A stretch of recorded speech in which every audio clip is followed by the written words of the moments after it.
ഇവർ എന്നും രാജാവ് തന്നെ. ചെങ്കോലും കിരീടവും അധികാരവും ഒന്നുമില്ലെങ്കിൽ പോലും ഇവർ തലയെടുപ്പിൽ രാജാക്കന്മാരെപ്പോലെ തന്നെയാണ്. ജനനം മുതൽ മരണം വരെ ഈ നക്ഷത്രക്കാർ ആരുടെ മുമ്പിലും തൻ്റെ അഭിമാനം പണയം വെക്കാറില്ല. ഇവരങ്ങനെ ആരുടെ കാര്യത്തിലും തലയിടാറില്ല. ഇവരുടെ കാര്യങ്ങളിലും ആരും അങ്ങനെ തലയിട്ട് ശല്യം ചെയ്യാറുമില്ല. ആജ്ഞാശക്തിയിൽ തൻ്റെ സുഹൃത്തുക്കളെപ്പോലും ഇവർ ഭരിക്കും.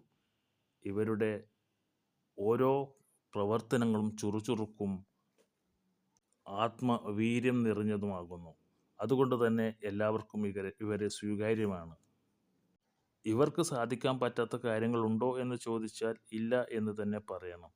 എല്ലായിടത്തും ഒരു നേതൃത്വ ഗുണങ്ങളും അവരുടെ ഒരു പ്രധാന സവിശേഷതയാണ്. ആരൊക്കെയാണ് ആ നക്ഷത്രങ്ങളെന്ന് നമുക്ക് നോക്കാം. ഭരണി, കാർത്തിക, തിരുവാതിര, മകം, പൂരം, തൃക്കേട്ട, ഉത്രം, അത്തം, ഉത്രാടം, തിരുവോണം, അവിട്ടം, ചതയം. നിങ്ങൾ ഈ ചാനൽ ആദ്യമായി കാണുകയാണെങ്കിൽ സബ്സ്ക്രൈബ് ചെയ്യുക. ജ്യോതിഷ സംബന്ധമായ പല കാര്യങ്ങളും നമുക്കിതിലൂടെ പങ്കുവയ്ക്കാം. നന്ദി, നമസ്കാരം.